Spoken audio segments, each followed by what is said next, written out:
You're listening to Last Word Radio, where you get your last word.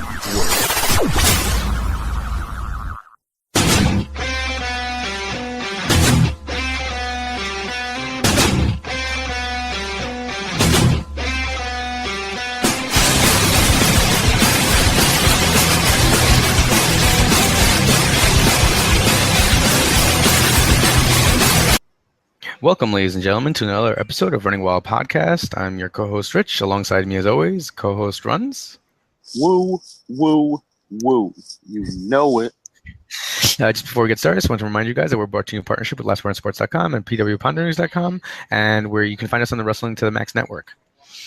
All right, so let's get into it. This is a big week, kind of like a WWE heavy week, I would say. Just, deservedly so because of the draft.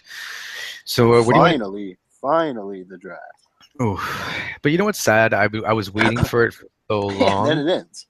And now I can wait for it longer because, we'll get into that. Like, it was 2 hours, and more than half of it was wrestling, right? So no real picks.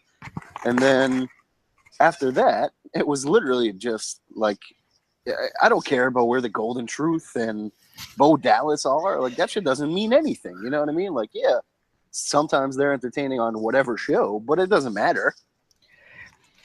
I mean, also so the split screen stuff was a great idea, and I feel like what they did on the WWE Network was actually better than what they did on the show. 100% better. But like, you can't make that the show, because there's 20,000 people there who pay tickets, so I get that. But I actually thought it was a good wrestling episode of Smackdown too. Like, I enjoyed the matches that they had. I enjoyed what they did in the ring. I thought it was a really good episode overall. I'll have to be honest here. I started it a little late, so I think that kind of tempered also my watching of the wrestling because I was more anxious to know the picks. I couldn't look at my phone. I couldn't look at my computer.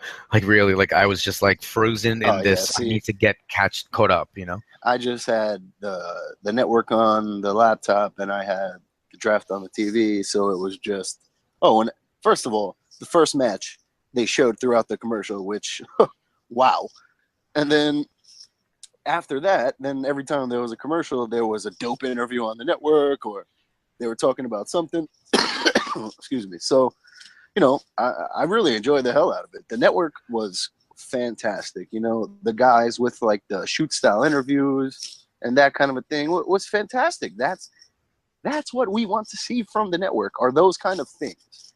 And so to show that they are at least cognizant of that, and they're like, hey, well, maybe they're not, but this is their idea right now for this, and that was great. Perfect. I know he definitely listens to the show, so I just gotta shout out to Enzo.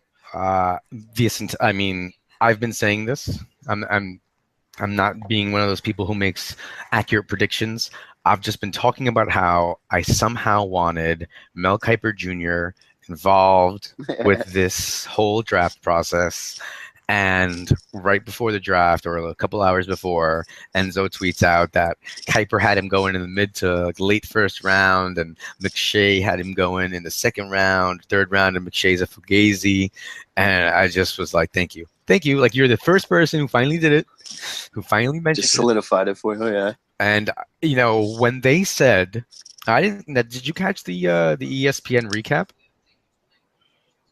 I don't think so, no. Okay, because apparently they reported on it, like on ESPN, like there was a bit about the draft, and I didn't end up seeing it, but in my mind, just Mel Kiper Jr. to the desk going over the whole thing, like up and down. I don't know what they actually ended up doing, but it's kind of crazy that, I know ESPN has the relationship with them, but like they said that it was going to be on SportsCenter, like it wasn't just going to be. Yeah, well, that's like when the interview is too. It's on like the 7 o'clock or whatever SportsCenter. I've lost SportsCenter due to marriage. Yeah, it not even that. Like, it's with technology and everything else. There's no real need for me to watch SportsCenter anymore. It's kind of a dying breed. I used to just like having it on for 9 hours and Yeah, it you know? was awesome. But now, I mean, like, I can just go on Twitter and find out everything they're going to tell me in 4 seconds. You know? Yeah. No, So it's kind of just whatever. But especially with the lightning bolt. Stephen A. Smith was on a PW Insider podcast talking about the draft. So I got to listen to that and hear, like, does he know wrestling? Because that would be awesome. But even if not, just to hear what he has to say about the draft would be cool. So I just want to hear him yelling. check that out. Yeah, exactly. Because Like, John Cena going number 15. Like, that is blasphemous. Stephen, What Stephen, is Shane Stephen, McMahon doing? Somebody got to get his job. Stephen, I don't understand how you can deny that John Cena is the face that runs this place. How can I deny? How can I deny it? Have you been watching them in the last 5 years? Every time the man goes out there, he gets booed out of the building. I can see Skip Bayless, and then because I loved Woody Page, I can just see him because when he used to be on it, going, well, you know, Big Show's been around for quite a long time, and I actually think this is a solid pick. It might not be the sexy pick, you know, but he's been around. First Take, man. That was First Take Wrestling. That's it. Just put it on the network. Booker T and Jerry Lawler. What's okay? Did you hear Brian? By the way, Jerry Lawler. What's the difference between them and Stephen A. and Skip Bayless? I mean, that's a perfect first take. And Lawler is legit playing. Yeah. I don't watch a lot of SmackDown, but he's the straight heel. Yeah, well, R.I.P. to that because that's over. But gone.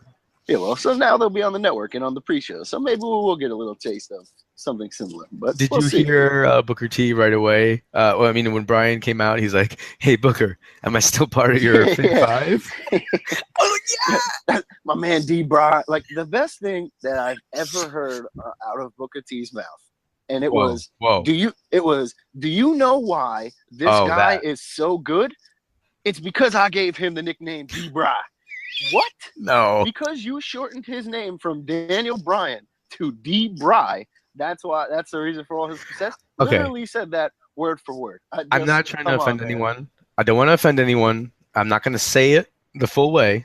But clearly you're wrong because the greatest thing that Booker T ever said was, Hulk Hogan, I'm coming for you. I mean, that was just one of the greatest real life. Just like, yo, Booker, man, you're on TV, dude. You can't do that. The only thing that I think might be better than that was when Gene Okerlund legit cursed, like because something fell in the background, but that wasn't live, obviously, you know. But that would have been amazing. WCW, man, with, like the Sid Vicious and like, all that. Can we start over? Like, no, we're live. Shit. Have you seen the White Castle of Fear lately?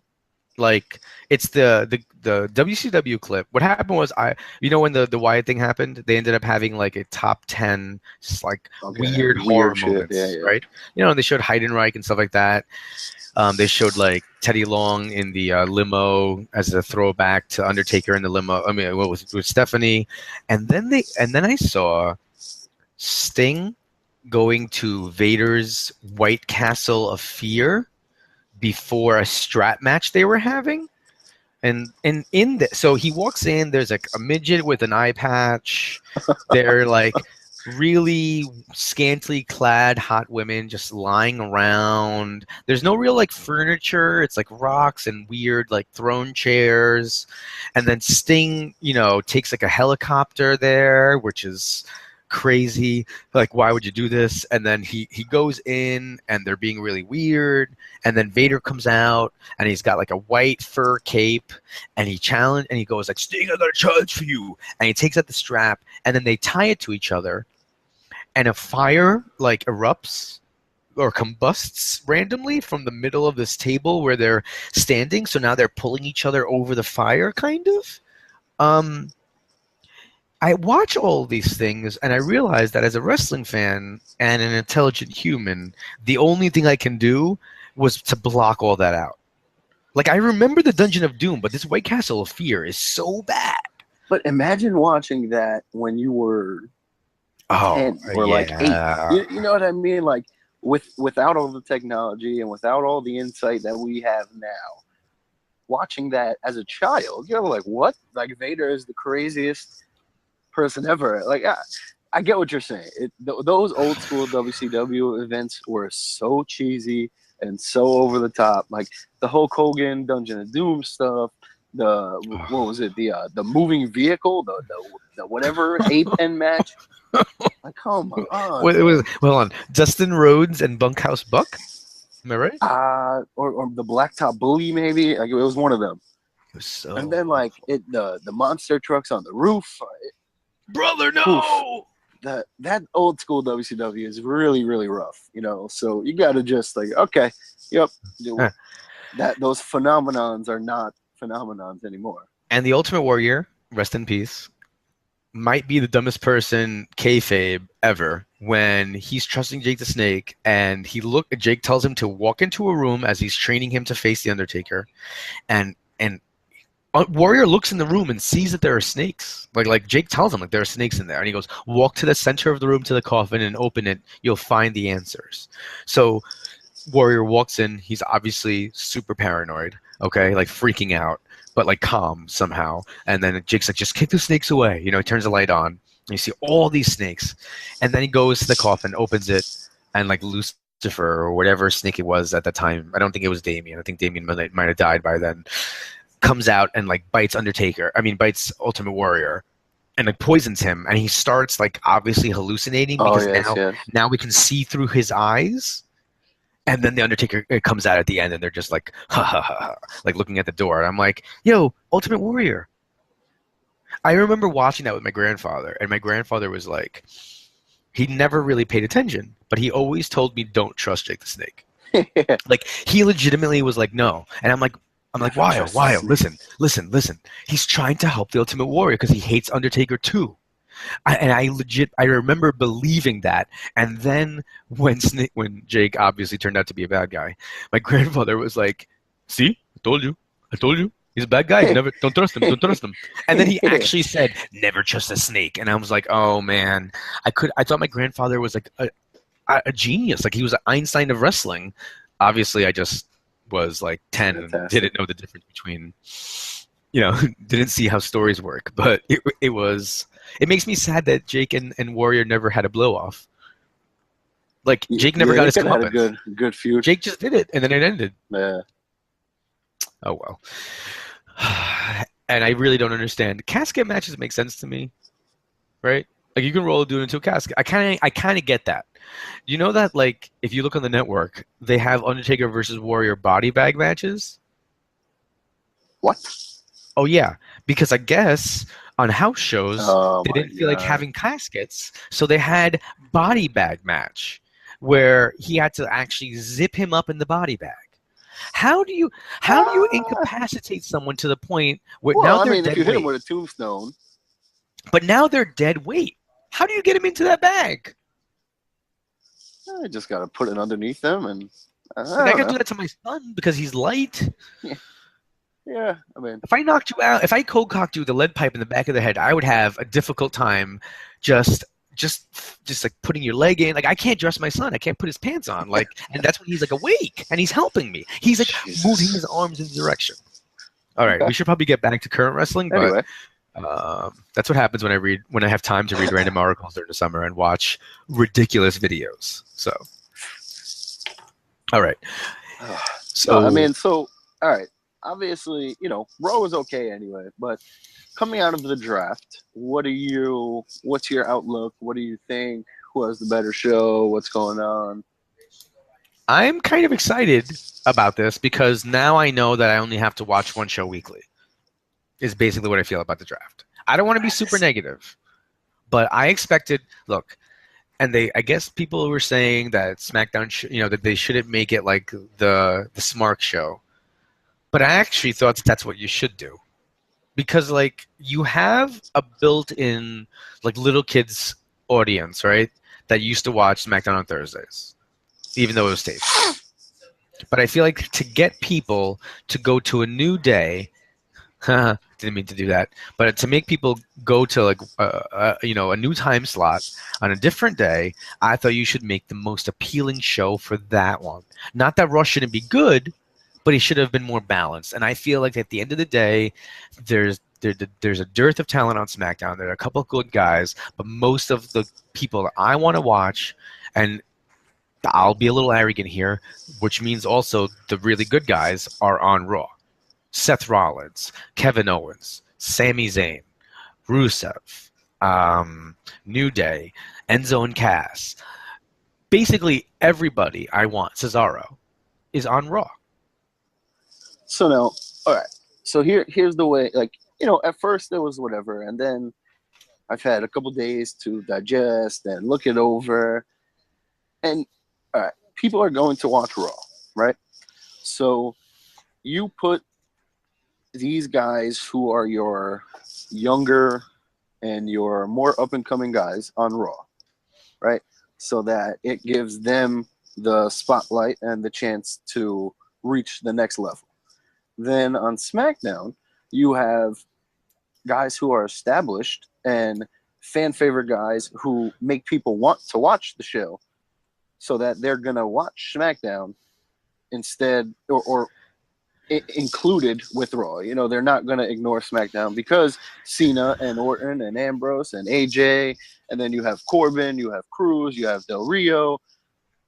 So you SmackDown can make use out of guys that aren't being used on Raw or wouldn't have been used on Raw. You know, like the guys who are important enough or established enough already are on Raw, because then they're going to get a chance to really shine, because now there's no Cena on Raw. Now there's no Orton on Raw. So Rollins is the top guy on Raw. You know, and that's a new generation of Raw, 100%.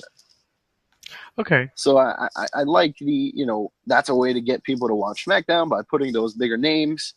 And then, you know, like, what if we get a Baron Corbin and a John Cena feud, or an Orton involved, or Cruz, or, you know, like that's fun. An American Alpha, that's great. Well, yeah. They have Carmella, they have Alexa Bliss, they have Becky Lynch. So I think they took the divas who were going to play that secondary role on Raw, and they put them on SmackDown to give them, all right, hey, one or two of you are going to shine more than you would have on Raw. And there's still time to put a Bayley, to put a Nakamura, to put anyone from NXT on SmackDown. You know, they're going to get Hawkins, they're going to get Rhino. So great, that's just solid work. What if Zack Ryder gets a push out of this? You know, there are guys on SmackDown that I'm interested to see, and there are definitely guys with growth potential. It's strange to me that some people didn't go to SmackDown and vice versa, but, you know, in the end, I don't think the rosters are as imbalanced as they seem, because Lesnar's not always there. You know, who really, like, Reigns, Owens, but I don't know. You know, like, I'm excited to see Styles. I like Ambrose. Hold on, let me pull up. Go ahead. I guess my thing, and I also want to know the pay-per-view thing, that there are still questions to be answered, you know, but I was listening to the GP podcast, you know, and Rosenberg was talking about, you know, they were talking about how many days a week there is wrestling now and everything. But, you know, he made a point that I kind of agree with. It's like, if you're an adult and, you know, you have tons of other responsibilities, if they do this second pay-per-view a month, it's going to really make things difficult. You know, I just don't understand how. Yeah, I don't think, I don't know. Like, I don't get the feeling that that's what they're going to do, but, you know, who knows? Because the truth of the matter, like I've said before, NXT falls by the wayside for me a lot. Yeah, absolutely. Just because of how much I can possibly. Even look, when we went, like, SummerSlam weekend last year, I remember getting hyped about talking how we were going to be able to watch wrestling for like 5 days straight or something like that. You know, it was like Friday night or Saturday NXT, Sunday there was the event, then Monday, then, you know, then they had something Tuesday, whatever. And I was like really into that because it was like a one-time thing. But yeah, every week it's like, I can't think that every week I'm going to be hyped, and let's just say a pay-per-view week. So it's like once a month. I'm going to be hyped once a month, 12 times a year to watch wrestling 4 days in a row. That's all right. So I don't know. Ambrose, Styles, Cena, Orton, Bray Wyatt. That's good. The Miz, Baron Corbin, Dolph Ziggler, Del Rio, Kalisto, Ryder, Cruz, vaudevillains. Kalisto. Can we talk about that first? Why isn't he on fucking in the Cruiserweight? It makes no sense. I mean, unless what we're missing, but see, no, because they said that, like that's his division, man. No, like it makes no sense. I mean, unless they're trying to really Rey Mysterio him, but it doesn't make sense. He should be established. He could be exactly. He could win the Cruiserweight title and then get to another level after that. It makes no sense. They messed up with that one. But and then okay, so you have 5 or 6 guys that I'm interested to see as singles competitors, right? I mean, Dolph Ziggler, Ambrose, Styles, Cena, Orton, Wyatt. That's 5. I'm not interested in Orton. I'm interested to see how Orton works with the younger guys. I think that'll be good. I mean, look, it's telling when Statwife looks at that draft pick and goes, "Why would you pick him? He's not even here. Nobody really cares. He's been boring since since for a while." This is somebody. This is somebody. I'm gonna be. This is somebody who used to do the Randy Orton pose, to annoy me because I didn't like Orton, and she was such a fan. And now, all right. So skip Orton. Then The Miz, maybe he rises back up.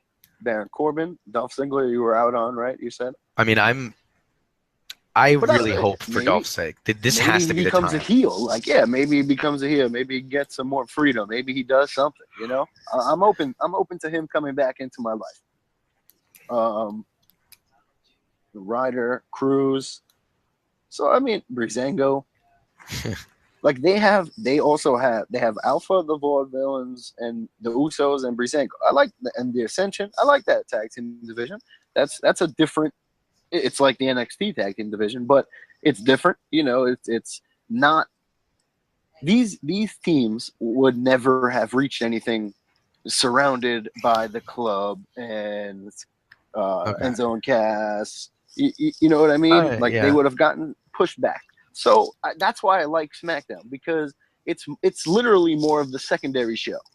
But it is. That's what they're avoiding. But it's not.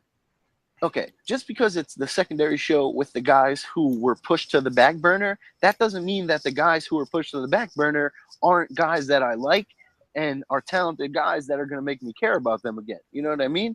That's what I'm saying. I like that Dolph Ziggler and Bray Wyatt and Baron Corbin, Apollo Crews, Zack Ryder, that these guys who came up, had some type of shine, then just got pushed back right away, that those guys are going to be able to have more time and be able to really become something. You know, everyone on Raw is already established. And someone like Cesaro should just trade Kalisto for Cesaro, please, because that would be perfect for both brands. You know, if Cesaro was on SmackDown, I think everything feels completely different. Because if he's on SmackDown, then you're like, oh shit, and they have Cesaro, he can be the guy. You know what I mean? And now he's just another guy on Raw. But if he was on SmackDown, he's one of the top 5 people on the show.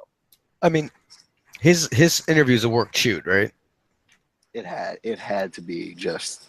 Yep. Yeah. Go ahead. Speak your mind. Because there's no way that, in my opinion, that's career suicide if it's right. I mean, if you legit said that out loud, and maybe he's at the point of fuck it, man. It's what are they going to do to me? It doesn't matter anymore. Maybe this will get their attention. Hey, good for him. I liked what you know what I loved that he said. My favorite part wasn't even about the shows. Was just he commented how sometimes he's been derided for not being great on the mic, and he said that he speaks a language that everybody understands, the language of being in the ring, and then that's how he does his talking. He said yes, and he said, yeah. Sometimes I may stumble. Maybe that's because I speak 5 languages, but I speak the one that everyone loves. And I was just like, yo, man. That's the best thing he could have done for his character ever. If he would have been on SmackDown, that's what we could have seen all the time. And it's that's so much the better. problem. You know, literally, I really do feel that if just Cesaro was on SmackDown, everything feels so much better.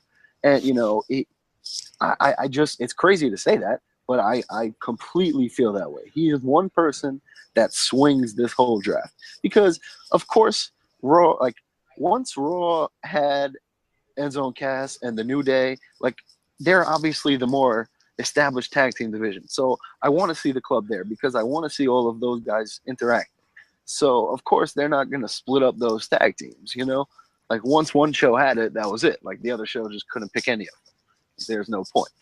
So I like that SmackDown went the opposite and took Alpha, and hopefully they'll get the revival. And, you know, they have Zack and Mojo, maybe supposedly Zack and Hawkins, maybe. So, hey, I'm interested in SmackDown. I'm interested in all of these guys having time and seeing where this goes. You know, it's going to take, I think I heard September is when everything should be like ready to go. Yeah, like, you know, because Battleground is joint and then SummerSlam is together. So they won't really settle into individual pay-per-views and stuff until later on. I wonder, you know, it's funny that I actually saw that Kurt Hawkins, you know, aka Brian Myers, has been wrestling on the Independent since he left the company, and he never changed his Twitter handle because he had the blue check mark, right? So now when he comes back, I mean, I would assume, right? He goes back as Kurt Hawkins. Clearly, it's like the time I went to the store and I saw Lavernius Cole's Jets jersey. He had just been traded to the Redskins, and they reduced the price to like, you know, it was like one of those authentic ones. So instead of being like $130, they reduced it to like, I don't know, $30 because now he's on the Redskins. And I was like, why would I want to buy a jersey of a guy who's no longer around? And then they traded him like literally like three weeks after I saw the jersey or something. Like he was traded back to the Jets with the same number, and I was like, no. And all those Reyes jerseys that were discounted, I feel like I should have taken advantage of back then. No, you shouldn't have. I'm like, he was going to beat people and then get re-signed by the Mets. So I should have done it. Different story. But yeah, anyway. So I don't know, man. I'm open. I'm always optimistic when it comes to it because you have to be. But I'm open to seeing what they do on SmackDown. I'm excited to see guys like Corbin and Cruz maybe get a shot. Alpha. You know, I'm excited for those guys to be like Alpha is the focus of their tag team division. Clearly, you know, I'm excited to see that kind of stuff, and it's okay. Seeing John Cena in a feud against, like, who's he gonna feud with? You know, he can't feud with Bray Wyatt and Dean Ambrose forever. He's got to feud with the Baron Corbins and the Apollo Crews and Zack. He has to at some point. You know, so that's gonna be good. I'm going to enjoy that. You know, the same goes for Orton. That's why when Orton is like going for the title and stuff, I don't like it. But when he was wrestling Rollins, I loved it. When he was feuding with these younger guys, it's going to be good because he's that veteran. He was the legend killer. Now he's the legend. It's an interesting dynamic. I mean, I have to agree on that one. I guess for me, he's just been someone that I've been rather uninterested for a while, so I guess that's my bias there.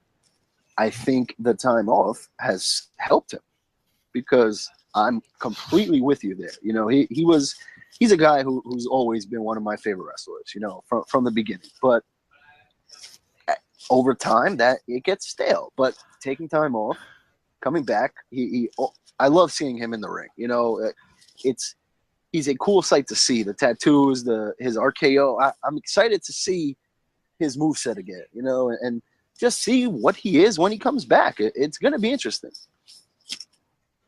I guess all right, I'm going to hold out judgment is what I'm going to do. I'm not going to be, you know, the time off is really going to help my, you know, for lack of my lack of a better term, my apathy towards him for a while. So we'll see what happens when he comes back. If he's rejuvenated and he gets into some, the Viper thing is just, I don't know.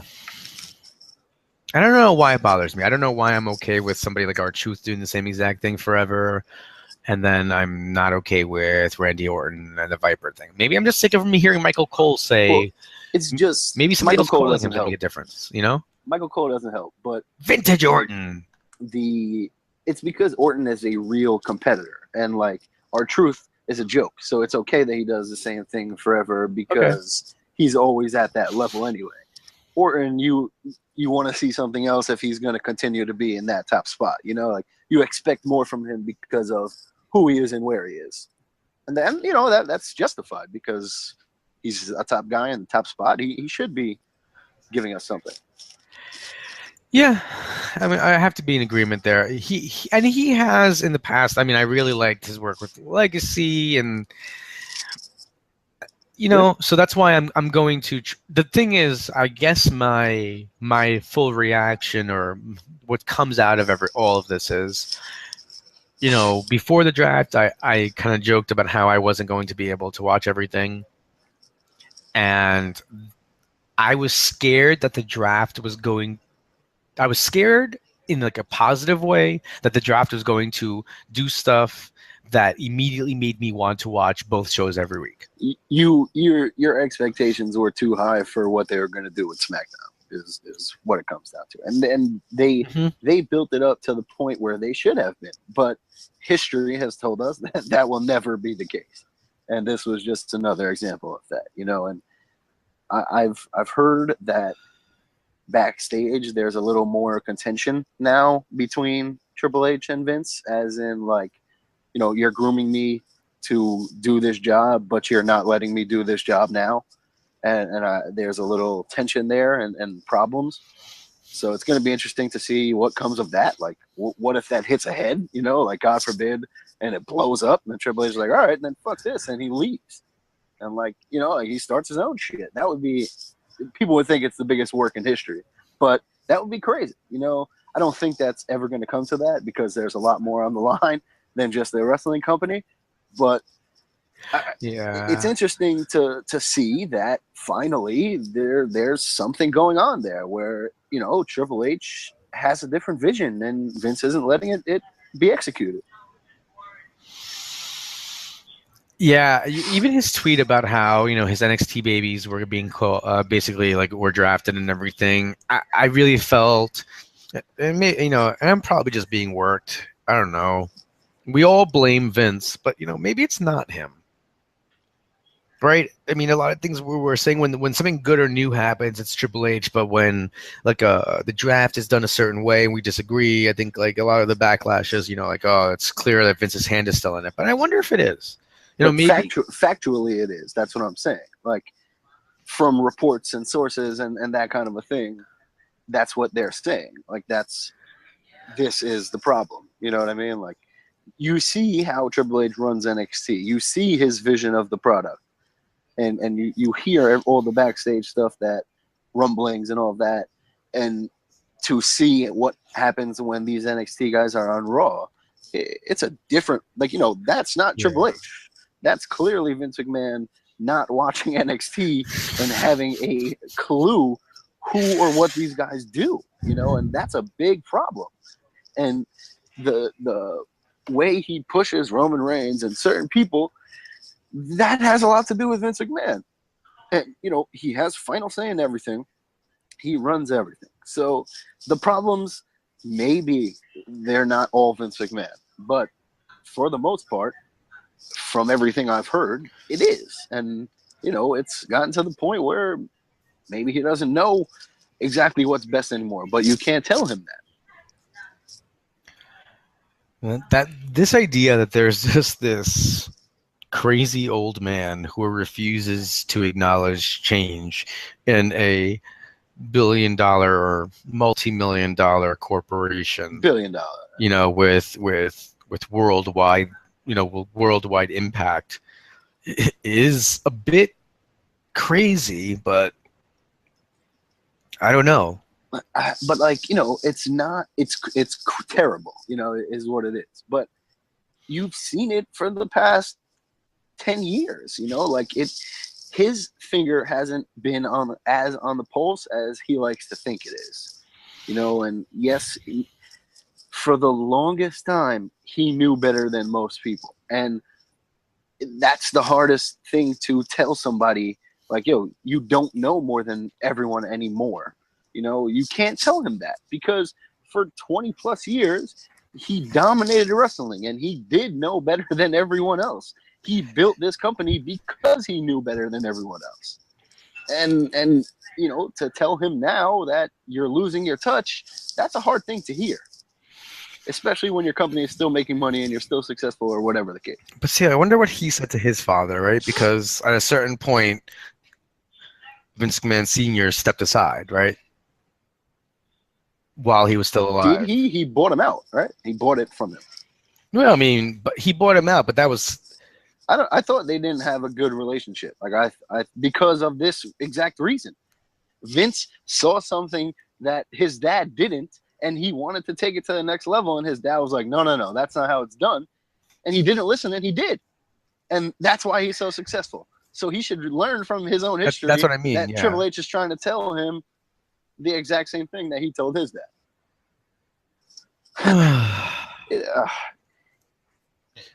I love wrestling, and I will never not love wrestling. But when you go to like a small Evolve show, and it's just put together so well, and the stories are so cohesive, and it's wrestling done right on the simplest form, or when we watch NXT and it's wrestling done right on its simplest form, it just doesn't make sense why it doesn't translate to the bigger picture.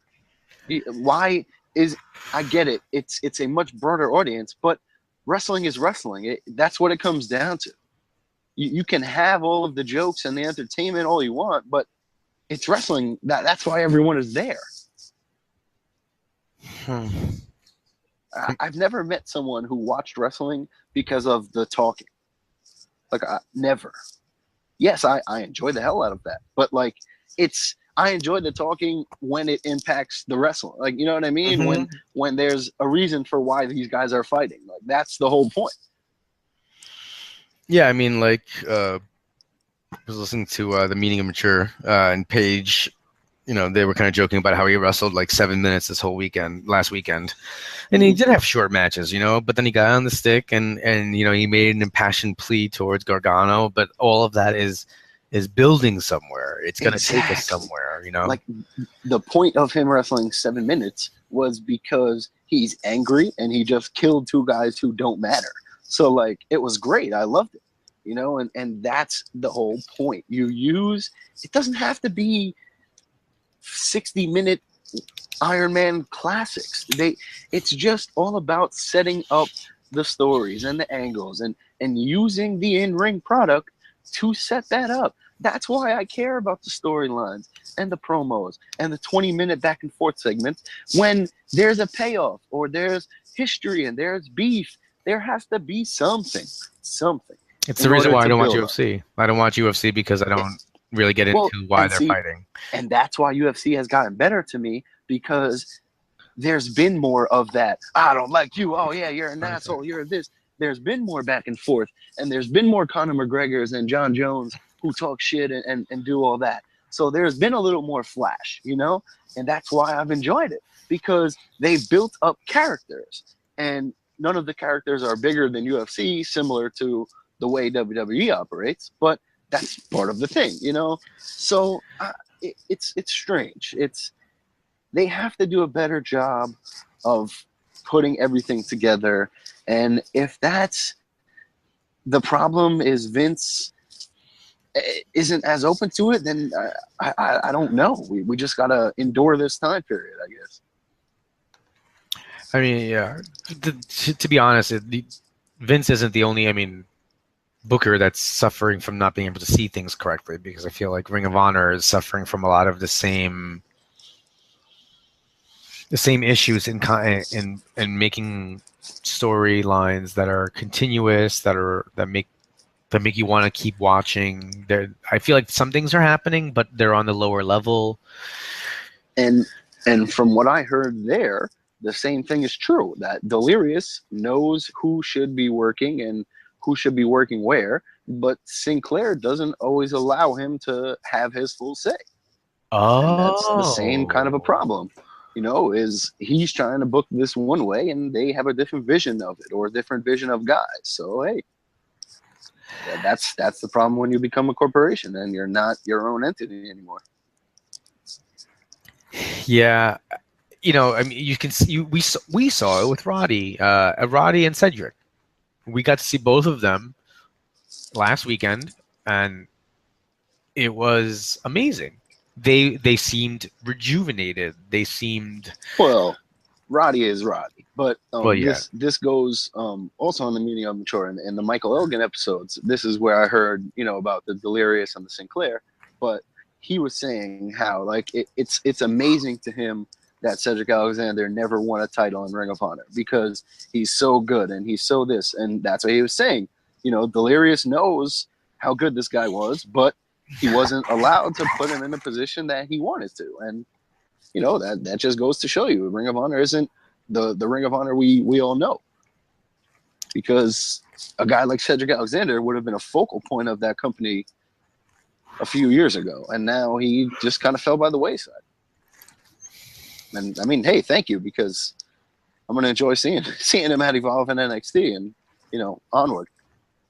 Oh yeah, no, I mean, I think that the best thing for him was leaving, and with that whole thing with Triple H coming out and basically, offering him a contract.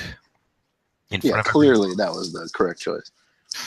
Yeah, we talked about that last week. That's how I want to get a job, man. Just have Triple H, have somebody just bring me out in front of a crowd and shake my hand, and then boom, you're hired. I'm like, yes. All right.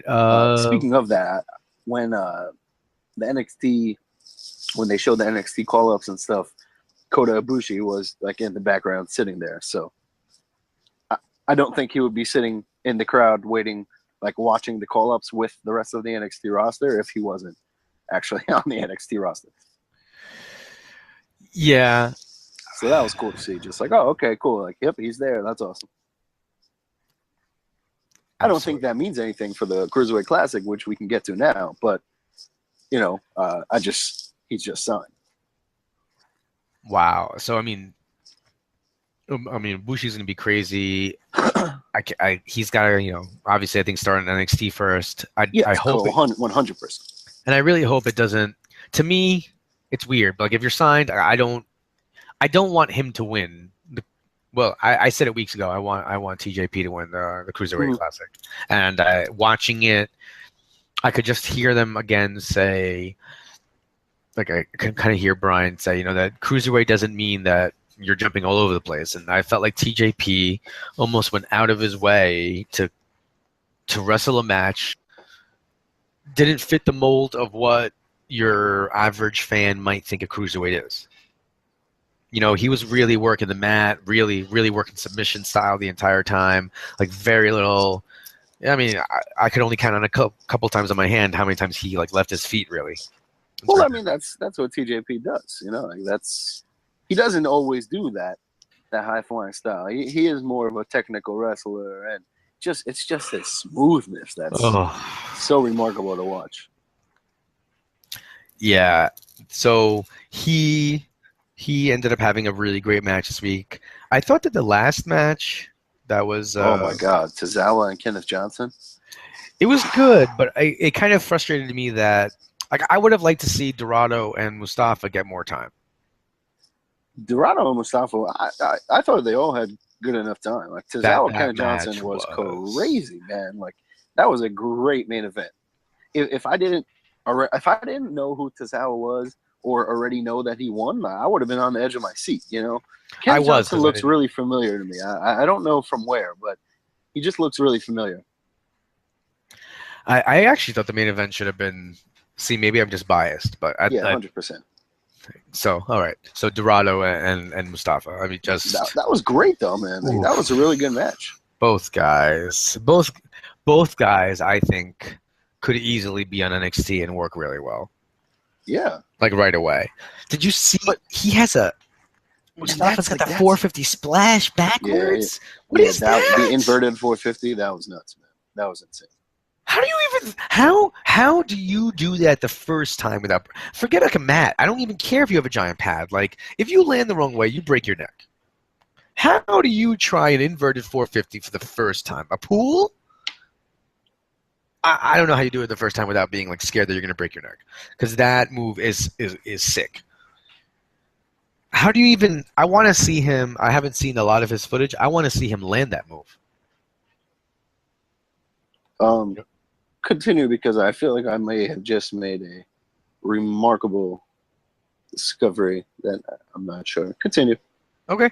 So while you're researching that discovery, and then of course for me, Lince Dorado, getting to see him, in a small intimate venue at an American Legion, and then have him just show everybody what he could do. And what I thought was interesting, he hit that springboard like backwards hurricanrana, right, to win the match.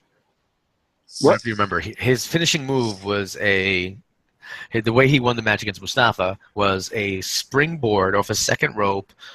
Like he lands on Mustafa's shoulders and hurricanrana him backwards onto his head.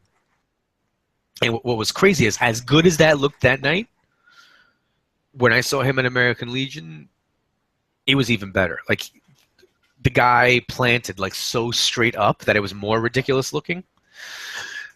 But that's a crazy, it's crazy that they freaked out. Like Daniel Bryan was like, I have never seen a move like that in my life. And I was like, ha ha ha. I saw that 3 months ago, with 100 people next to me. Like, this is amazing. So I just really enjoyed it. And like I said, going into it, I think I even tweeted this out. Going into it, I obviously had a little bit of bias with Dorado there. But then after watching the match, I was like, man, I want both these guys to go forward, and I think that's going to keep happening. I'm trying to stay away from the spoilers at this point because I'm just really trying to enjoy the matches, and I like the way Bryan and Ronaldo call them. There are times where both of them say something that almost seems like they're not recording the commentary live, because they'll say this guy, this guy's got this move, and 5 seconds later, he'll be like, and there it goes, and I'm like, are you guys editing? I don't think they are, but it almost seems like sometimes either that or they're like Tim McCarver level psychics that, call the next move and screw the Mets over. But whatever. I hate Tim McCarver. Well, okay. So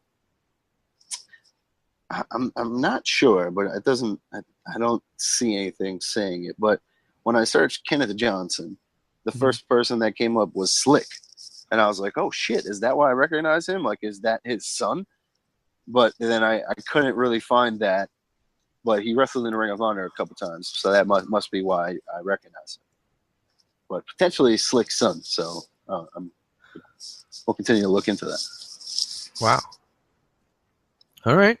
What was there was one. So TJP ended up wrestling. I'm blanking out right now on. I have no idea. I think I was just. Oh, and then it was Damian Slater and Tajiri, right? Yeah.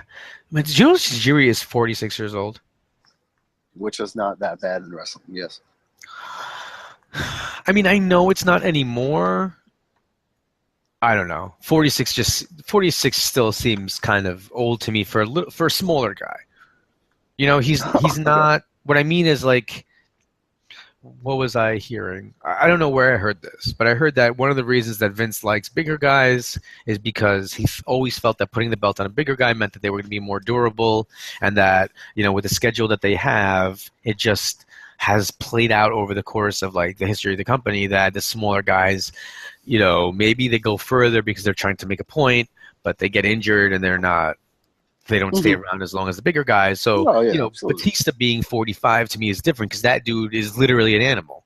Yeah, I get it. I mean, he's absurd. Tajiri's just this little unassuming guy that I could see doing anything. I could see that. Yeah. I could walking down the street. Exactly. Yeah. I see him on the train and he steals a seat from me because he's a little bit more spry. But I didn't. I'd be surprised if I heard he was 46. But at the same time, I just wasn't really. I was like, whoa, this guy. But I mean, the style he works, I still think that the tarantula.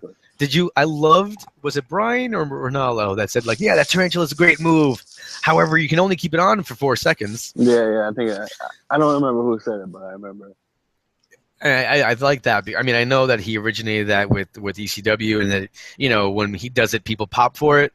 But I think that was the first time I've ever heard anyone kind of acknowledge, it's great, but you can't really keep it on for a long time.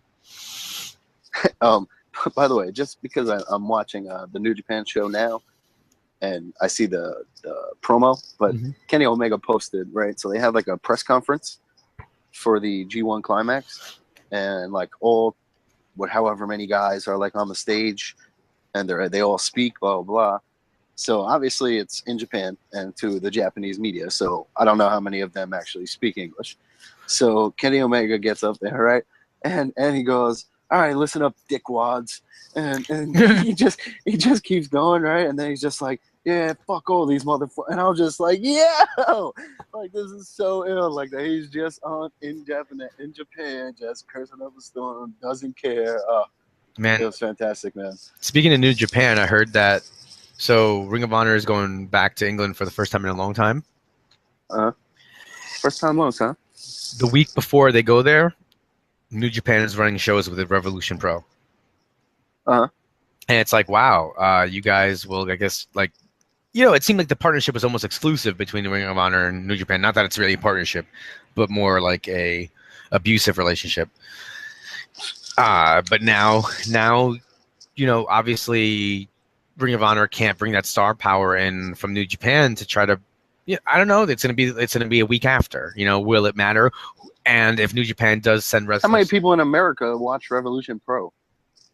No, but it's going to be in UK. So what I'm saying is, like, when they're there, you would think that New Japan would like go the with New Ring of Japan Honor guys guys. won't be as big. Yeah, even if they wrestle 3 nights in a row in New York, like they're still a big deal.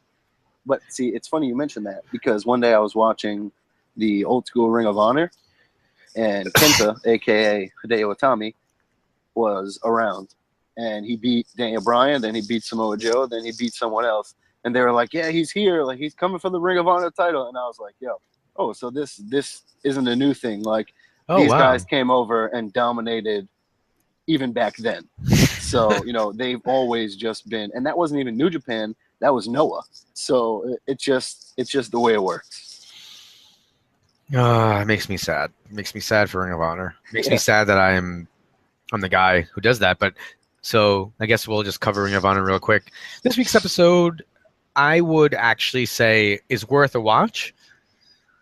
It's Roddy's last match with the company against Dalton Castle. And I normally dump on Ring of Honor for doing stuff like this, where they seem to wait until a guy's out of the company and then they have a match, on their television product, which I feel like sometimes takes away from what they're going to develop further because the guy's obviously gone. But this one felt a little different. I really liked the interaction between Castle and Strong. Castle went over in the end, but then Strong kind of had a moment with the crowd, and I thought that was actually kind of really classy, the way the company did that. And also, the beginning of the show was actually logical. They had Jay White facing off against Kamatachi with Daniels at ringside. And Daniels is just so good at being that he first of all, this is one of those moments where I love how stupid referees are supposed to be. Kamatachi Irish whips Jay White into the ropes. And then Daniels pulls White out, like grabs his leg and pulls him out. And the Kamatachi like distracts Todd Sinclair. And Daniels whips White into the barricade for a booming, sound. Yeah. So now, if you're Todd Sinclair, you thought that Jay White, just fell out of the ring and then, maybe you thought Tamagotchi threw him in there. Oh, and the whole, man, okay, so Taven was on commentary for most of the night. All right. Now, he's funny. He really is. But there was some time, you have Jay White versus Kamatachi, and then you have Taven just going Tamagotchi? What? Tamagotchi? You stole my joke? Come on.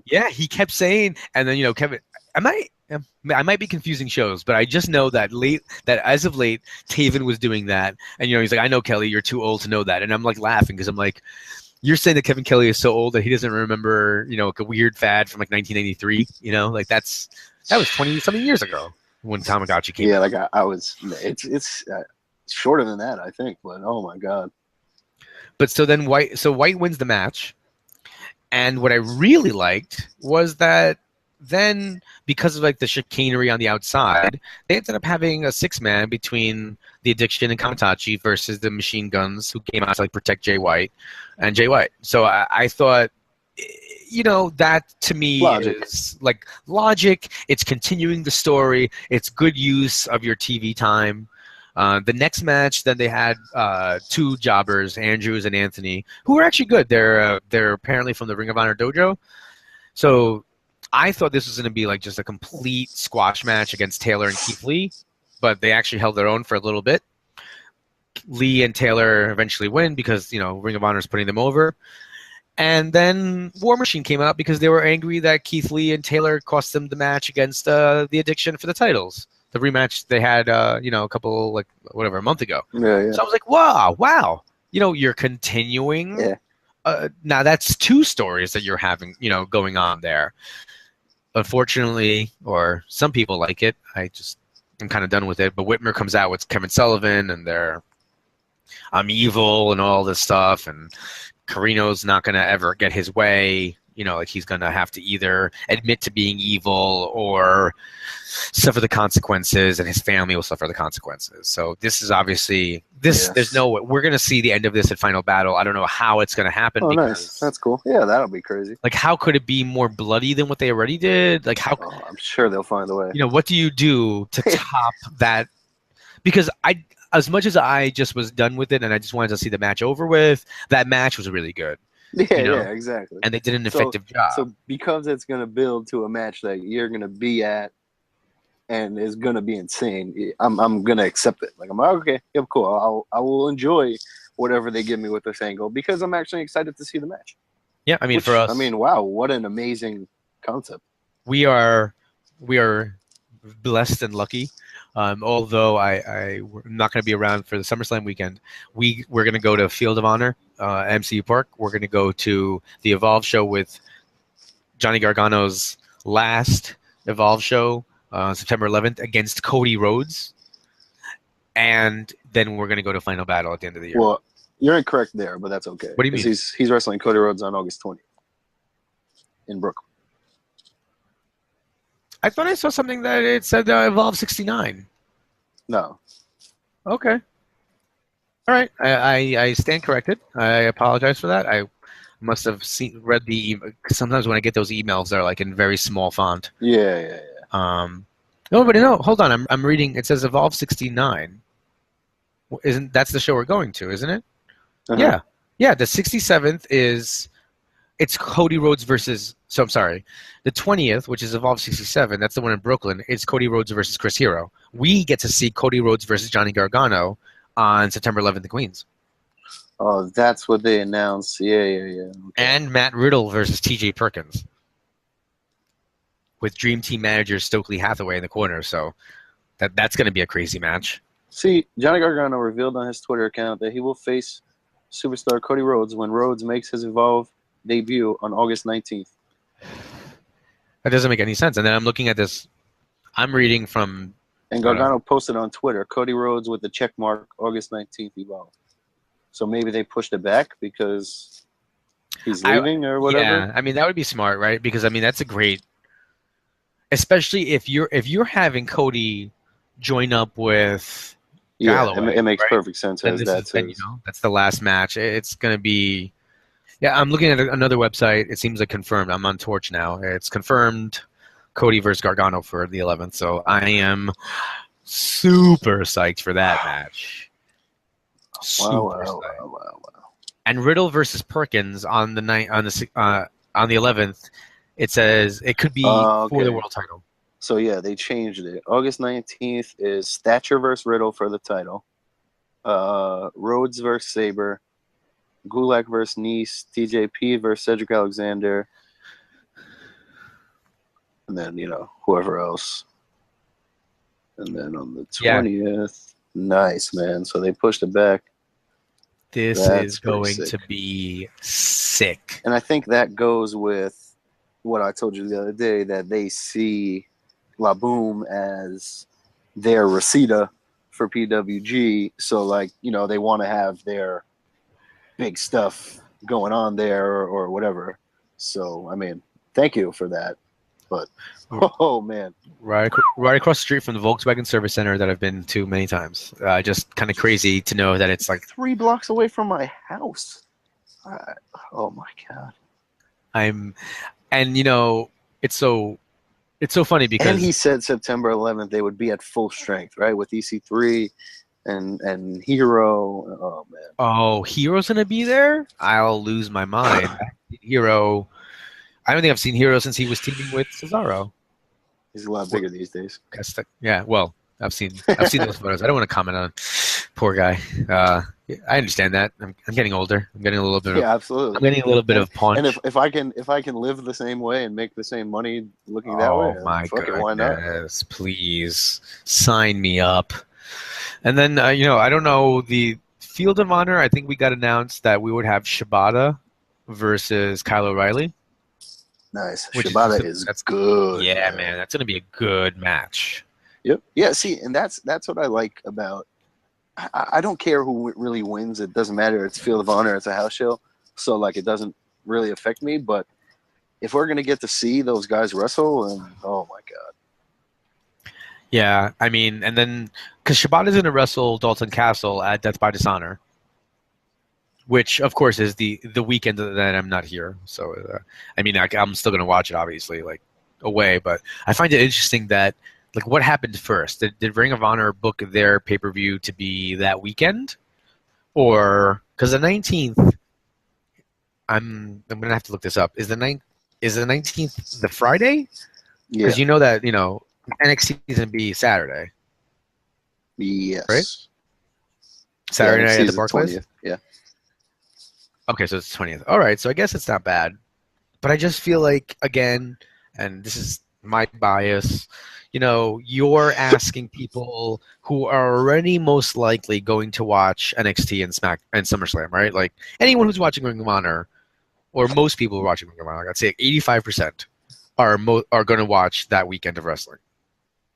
And you're asking them on a Friday night to now watch the pay-per-view, knowing that they're not going to go out Saturday and Sunday. Maybe the people who are watching it wouldn't go out anyway, but there's part of me is just like, that's 3 nights in a row. If I was home, I would have to say to my wife, to Stat Wife, I'm sorry, but I have 3 pay-per-views to watch in the next 3 days. Yeah, and see, like, that's where we weren't, I mean, we had each other, but we weren't as lucky to have, like, 10 people love wrestling and hang out and watch wrestling. Yeah, like that. So, like, people do that, and, like, people get together and watch whatever, or EJ will come over and we'll hang out and we'll watch the pay-per-view or whatever. So like the same way we used to. So it's the same, if we had a party, then it would be like, oh, okay, yeah, we're going out and we're watching wrestling. So like you can balance it. But yes, at this current point, we don't have many people who are wrestling fans. So fair. That's very true. Did you? And of course, by the way, I just got a cheap plug for you. If you guys watch the Gargano mini doc on Evolve, I think within the first 30 seconds, oh, that's amazing. When he comes out to the arena, when you see him come out, you see Runz right there. Just and it is a close up of Gargano's head, and like it's just and then me. You right it's there. Just me. Like it's weird. Not like there's 7 people around me. It's.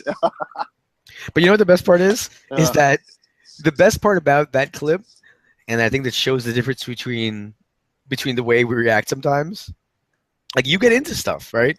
But like I got caught on that Evolve pay-per-view with like a cheese grin, like clearly marking out for Gargano. Like I'm not just cheering him. Like I'm happy to see him there. I'm like, yeah, it's Johnny. I can touch him. I can touch right? him. And like I'm clapping like a fanboy. Like it's not even regular clapping. Like I'm like, yay! And I've got my freaking satchel with my mic in front of me, so it looks even more like nerdy. And then they released a mini doc, and you're there like, I'm a normal human being who is supporting a guy that I like, but I am an adult and I don't have to freak out. And I was just like, I think we haven't done. I mean, I tweeted the picture, but I think I'm going to go to the trouble of actually doing a split screen shot of our reactions because I mean, if you could do that, that would be pretty remarkable. You know what? I'm going to actually the picture for this week's podcast is going to be me with the me and you with the like the normal differences in fandom. And it's going to be because who cares? Nobody really clicks more because it's a picture of somebody else. So I'm going to do that. Sorry guys. That's awesome. Works. So I mean, if we've covered everything I feel like from this past week, I think we have, one big thing to discuss for Sunday. What's that? Yeah, football game that we have. No, clearly. Anymore. I mean. You mean the Guns N' Roses concert that I'll be at, right? The Battleground pay-per-view. All right. Let me click on it so that I can we can go through the matches. Pull out the card. No, I have to. I remember Guns N' Roses is what I'm set on, so I don't even. I'm not really positive about all the matches, but here we go. So, by the way, so just quickly, New Japan is doing their G1 Climax, which is like a summer-long tournament, and like the winner gets the main event at Wrestle Kingdom in January. So, the first show, right? Tanahashi loses to Sonata. I don't know if you remember Sonata from TNA. And then Okada loses to this guy from Noah. Yo, it was insane. Like, the two biggest guys in the company lost to two underdogs. It's so smart because now all of the underdogs guys' matches matter more. Okada and Tanahashi are still going to get their wins and their points. It's so smart. Wow. Just very, very good job by New Japan. What's crazy, by the way, just adding on to this New Japan news, the event with Revolution Pro Wrestling in the UK. What do you think the name of the tour the show is? New Japan Illusion? No, Global Wars. Are you fucking joking me? I guess they have a relationship. I don't know. That's like the. That's I like, hope they use like the old Ring of Honor logo. Like you just see it like plastered over. That's like if we decided to stop taping the show or something, and I just took the name. Just ditched you. Like, no, I'm just gonna do it new and not even acknowledge that you weren't there. Yeah, I guess. Like you're gonna you have the show with like a guy named Walks. Yeah, like I don't know, something so similar. Like, but it has to be like you have the show with EJ. Like it has to be like because like we have the show together, and then you. It's crazy. Man. All right, so Battleground, we have Becky versus Natty. I believe Becky should get the win here. I believe Becky should get the win, but to be honest with you, with both of them drafted to SmackDown, I can actually see Natty doing something underhanded to win to keep this going because they need this. They need this built-in. Didn't Natty win the last one, or no? Becky won the last one. Yeah. I don't know. Yeah, Becky won the last one. So let Natty win this one. Yeah, that's true. And then everyone else on the roster is a good guy, right? Or Alexa Bliss, I guess, could be a heel, but yeah, Natty being the dominant. But I mean, they have Charlotte on the other side. But whatever. And I'm okay with Natty being the dominant. Natty being the old school. I hate to say this, but she cut a decent promo on SmackDown. Like it was. And she's not farting. It's good. It's believable because I just don't like her. So like, if she's being an asshole, like I will happily accept that.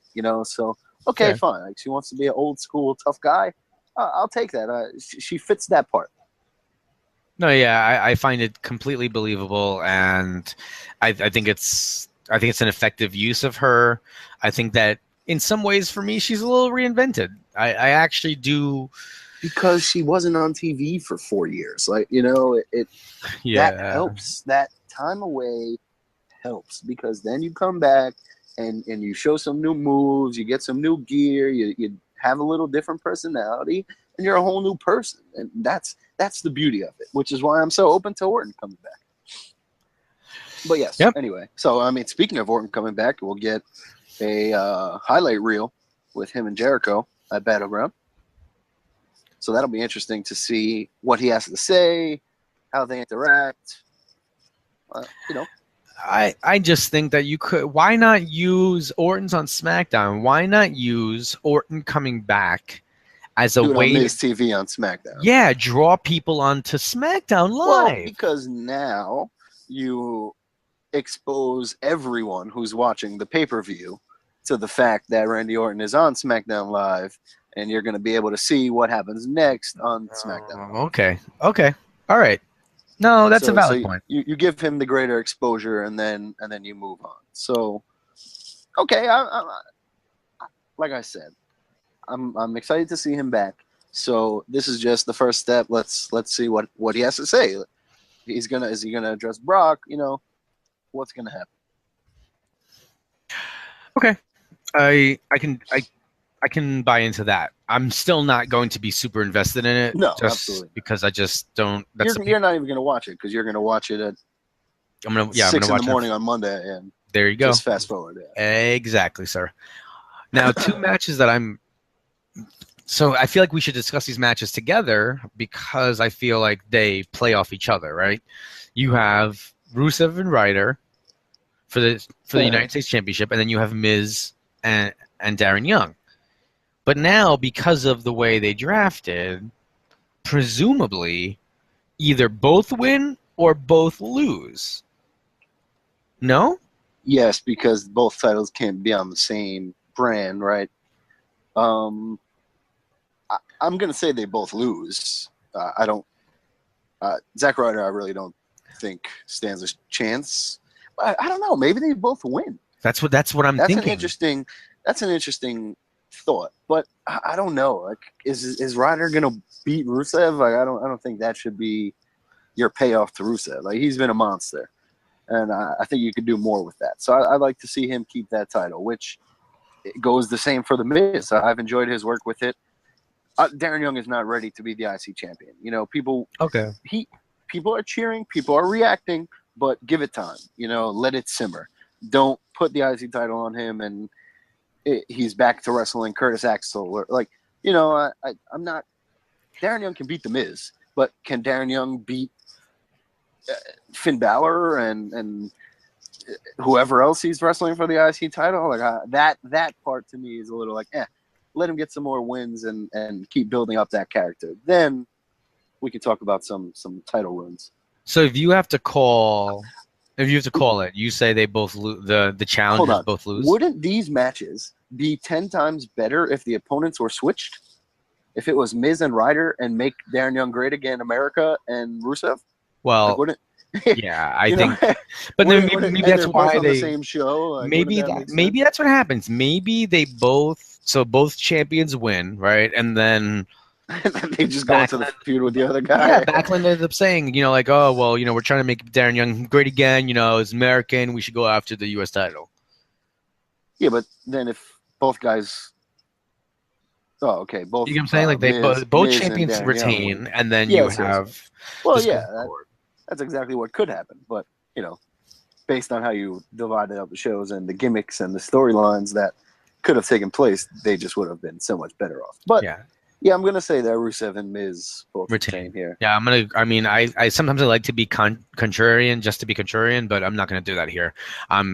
Because like, you know, people are behind Darren Young a little bit. And people are always behind Zack Ryder, so there's always that chance that they pull off some big switch. But I don't see it. Then Sasha Banks and a mystery partner versus Charlotte and Dana. It's not going to be Bailey. It's not. It's just not. Come on. It's just not going to be. It's Paige. I'm just going to say now it's Paige. I'm not even going to consider it being Bailey. Because I don't want to get my hopes up anymore. I'm done. I hope it's fucking Bailey. But it's just not going to be. It's Paige.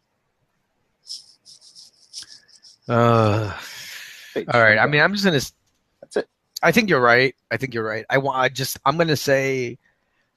I'm going to officially go down on the record. I hope you're right. More than anything... Bailey. Like, all I've wanted to see was her fucking get drafted, and now she's not drafted. And now I'm just like, when is she? Like, it makes so much sense for her to be the partner. Like, it's a bigger spot, it's a bigger spotlight. But it's just I don't think it's going to be her. God, I hope I'm so wrong, and I really truly hope it is. But I don't trust WWE enough at this moment to actually do it. All right. I mean, I see your point. I'm good. Either way, Sasha wins. But Yep. God. Yeah, definitely. Sasha and her partner win. Then we have New Day versus the Wyatts, non-title, because it's a six-man tag. Yeah, 6-man. Yeah, thanks. See you later, Braun Strowman. Oof. And there it is, Vince McMahon. Hey, I want this guy on Raw. I like him. So that's it. Now we're going to see a Braun Strowman push in the next 4 months. I mean, Whatever. Do you think like something happens? Is there like a disagreement that because of the fact that Braun? Sadly, I don't think. But like, no, how? Well, like, because Rowan, if you're gonna have Rowan, is someone going to be a face? Yeah, Strowman. Yeah, right. He's 7'4" and 400 pounds. He can't be a face. Okay, all right. I'm just trying to figure out what happens He can't be a good guy because Rowan and Bray are both on the same show. You get what I'm saying? Yeah, I mean, hey, Strowman is just an unleashed monster now. Who knows?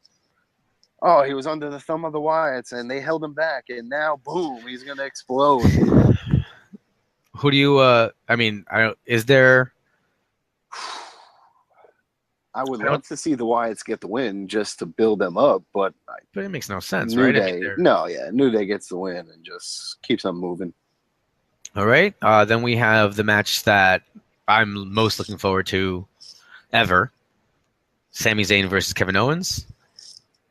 I will start by saying, obviously, there's no way for me to do this, right? Like, this is everybody listening. The best match selection of all time. Like, your favorite wrestler versus my favorite wrestler. I wonder who's getting picked on both sides. It would be we should have obviously planned this before the show and swerved everyone by going opposites. You should have wore your Mr. Wrestling. I should have wore my you know what's really funny is that I looked at the Mr. Wrestling and I was like, you know what, I haven't worn the Fear of the Beard Macho Man in a while. But yeah, no, I totally so I'm not. It's very easy for me to call this because I'm not thinking about it. I want Sami Zayn to win, and that's who I'm going to pick. And I mean, the beauty of these two guys is it doesn't matter. Like, Sami Zayn can very easily win, or Kevin Owens can very easily. These guys, there is no rhyme or reason. There is no really bigger picture. They're both fucking amazing. They're both going to be something. But I can very easily, I'm going to hope, as always, that Kevin Owens destroys Sami Zayn only to find out that Stephanie signed the hottest cruiserweight on the planet, El Generico, and we get, just run with it. Don't do that to me. I can't discuss this. I'm Always, not gonna... man. That's my prediction every time these guys fight is that Kevin Owens kills him and we get El Generico. The only thing that confuses me about this in some ways is that I don't understand why. I feel like it has to be a gimmick match to be the blow off, and to be like the literally last man. But that's why it's not. That's why Kevin Owens is going to kill him, and then in SummerSlam, the hottest luchador on the planet, El Generico. I can't. I don't want to. I don't know. I got you hoping Kevin Owens wins now. Look at that. That's like when you get older and you ask for something for Christmas when you know it's your parents and not Santa anymore, right? And you get to the point where you stop asking for ridiculous things because you know it's not Santa and you know it's your parents and you know what they can afford and stuff. So you don't ask for it. You're not getting a pony. I'm not going to ask for El Generico because I don't even want to think about it being a possibility because when it doesn't happen, I'm just going to get upset. So I'm not going to acknowledge this. One day it will, man. One day it will. Let's move on before my hopes get smashed even more. Then we have the certified G's, Cena, Moray, and Cass versus the Club. Again, this is to me this is just kind of like the other 6-man tag on the card. One of the teams is going to be split, so I don't think that you can I don't think you can continue to I don't think you can continue to pretend But that they're going to win. here is both of the teams are going to be split. But here's the beauty: Well, Styles and Cena continue it on SmackDown, and the Club and Enzo and Cass continue it on Raw. So both teams are going their separate ways, but they're not, because the people that they're feuding with are going to the same show with them. So they're going to be able to continue it either way, No, I totally agree with you. All right, Stat Baby's here. Do you have anything to say? Huh? Say hello? No. All right, Stat Baby's kind of quiet right now. So, what is your call for this match? I'm gonna go with Enzo and let's say Enzo pinning Gallows. Opposite. Styles pinning Enzo. Because they teased the dissension, or not dissension, but the miscommunication between them on Raw, right? Enzo hit him, and so I don't know what's going to happen with that. But because there was no acknowledgement of it on SmackDown, so they could have just, okay, yeah, whatever, that was an accident, move on. But I don't know. Cena lost in the last one, so he can definitely get his win back here. But I don't know. I could see the Club getting the win, and then we move on, and the good guys get their win back separately. Okay. And the last match, we have the championship. We have Dean Ambrose, champion, for defending against Seth Rollins and Roman Reigns in the showdown of the Shield that I thought would be at SummerSlam, but it's at Battleground. So, and I think will also be very telling what we get earlier in the card. Like, let's say Zack Ryder wins the U.S. title and The Miz retains the IC title, then Reigns or Rollins is definitely winning the WWE title. You know what I mean? If both mid-card belts go to SmackDown or one show, then the other show is definitely getting the world title. If Reigns wins this match, I'm just done doing wrestling coverage. If Reigns wins, it would be the ultimate slap in the face to everybody. To everybody. Everybody. Everybody. Did you hear it came out there's a report that came out that he may have been on Adderall, and that's what he was tested for. That came out. No, I didn't see that. So I don't know. I'm not sure if that definitely changes a little bit my opinion. I don't know if. Yeah, that's not the worst. Yeah, right. It's not like he was taking Winstrol or Deca PEDs and all that shit. Yeah. So I'm gonna go. I feel like there's gonna be a controversial ending. It has to be something, right? Because I see, but this is difficult to call because there's no real. We don't know what's happening if they're gonna make a second world title. Yeah. It didn't appear that way in the draft, but they could always do anything they want. So maybe we get somehow Ambrose wins controversially, and then Stephanie's like, "Oh, you two are the real champions," and we get something like that. That's what I don't know how you would do that with a good guy Ambrose. What if you have? Stephanie could spin it anyway because she's the heel, so that doesn't really matter. But what if you have? What if you have one of those what is that, double submission type thing or something? On Ambrose? No, on Reigns. So that at the same time, Ambrose and Rollins and Ambrose both pin Reigns, something like that. Yeah, they both got he taps out to them a sharpshooter and a crossface at the same time. And now, because it's a draw, officially Ambrose keeps the WWE title, but then there's certainly room for an argument to be made that Rollins should have had the belt. If we have two world titles and then just one IC and US, that would be weird, wouldn't it? If both shows have a world title and just one lesser title, I feel like that would be unbalanced to me. But and you would each need something else. But I don't know. I agree. The problem is that when you think about one title, how do you have the champion feud on both shows? Yeah, and without them being on the other show all the time, that's the problem. That's my biggest problem with having the combined belts, because at some point the paths are going to cross and you're going to have to wrestle a Raw guy at this pay-per-view or a SmackDown. Like, is SmackDown going to control, like, say Alpha wins the tag titles at SummerSlam. Are they going to control them until Survivor Series and then we get the interbrand match, like something like that? You know, like, I don't want to see that. I'd just rather see 2 sets of titles and get over it. Like, my way of looking at the 2 sets of titles is, if they're trying to make these separate brands, then we need the guy on both brands. You know, and we need the established mid-carders. We need the belt for them all to be feuding over. We need tag titles. We need a woman's belt. Each show just needs both, if they're going to be a separate entity, because that's what a wrestling company has, you know? Yeah. Okay. I mean, so like I'm perfectly, like, if Raw has a world title, the US, the Cruiserweight, the women's, and the tag, great. If SmackDown then has the world, the IC, maybe a TV and the tag, whatever, great. You know, it doesn't have to be a big belt. yeah, are they going to make a Cruiserweight belt? I mean, they're having a Cruiserweight division, so it would make sense. You know what would be really cool is if Vince is just like, all right, this is your 15 minutes, Triple H. You control the Cruiserweight division, and we'll see what you got. And then he's the one booking. Like, what if the Cruiserweights are like NXT guys? Like, you know what I mean? Like, they're just there for the Mondays. They're there at the pay-per-view, whatever.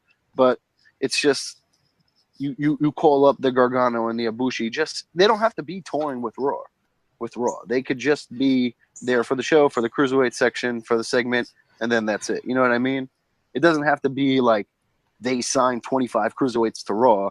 It could just be an influx or open door policy with the NXT, with the Cruiserweight Classic, etc. I mean, there's a part of me that, like, in defense, like, I don't want them to call Gargano up and Neville him, you know? Like, I almost want him to stay on NXT. Speaking of, I mean, clearly the face of that Cruiserweight division, Neville. Oh, yeah. He's the crown jewel. Yeah. I just hope that Balor's not part of that division. With them getting Neville, it opens the door for them to not have to use Balor there, you know? And I just think he has so much more potential than that. Like, they'd be stupid to just, what? And he wasn't in, and you know, the only thing that I think is maybe a positive for that not happening is the fact that he's not in the Cruiserweight tournament, right? Yeah. I mean, he could be representing, you know, he could be representing one of the countries, and well, he was the NXT champion. You know, like, this is more unknown. Okay. So I think that would have been a little like, what the hell? Fair. You know, on NXT, he's the main guy. On Raw, I could easily see him being a Cruiserweight. Very well. Those are our Battleground predictions.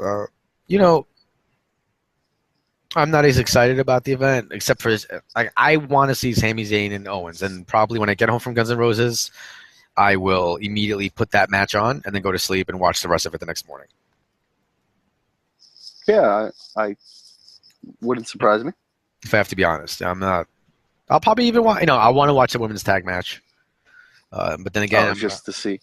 I'm gonna be in Jersey. I'm gonna have to use my GPS to get back, so I'm gonna have to, like, shut down my notifications so that I don't get revealed. You know what's happening? Yeah, because you actually get those random WWE updates. Yeah, that's the worst. Yep. All right. Well, is there any more in wrestling that we have to discuss this week? Nah, I think that's it. I think we've covered it all. All right, ladies and gentlemen. So just before we leave you, just want to also remind you guys that you've been listening. Well, we've been brought to you guys by lastwordonsports.com, also pwponderings.com, and you can find us on Wrestling to Max Network. You can contact us directly over at Running Wild LWS on Twitter. You can also follow me at Rich_Laconia on Twitter. You can find us anywhere you get your podcasts. You can find us on YouTube. You can find us everywhere. Find us in the background of Evolve pay-per-views. Do us a favor and just really just if you have iTunes account, please go over, leave comments. All right, we're also on SoundCloud. Leave comments, leave a rating. It really helps out the show. We know that we've had some really great fans writing in, and the support is really appreciated. Show your support just by taking a second of your time to go over to iTunes. Any more shilling? And then I think I'm done over here. Okay, Yeah. So after all that, just want to remind you guys that you've been listening to the podcast that is just too Sweet.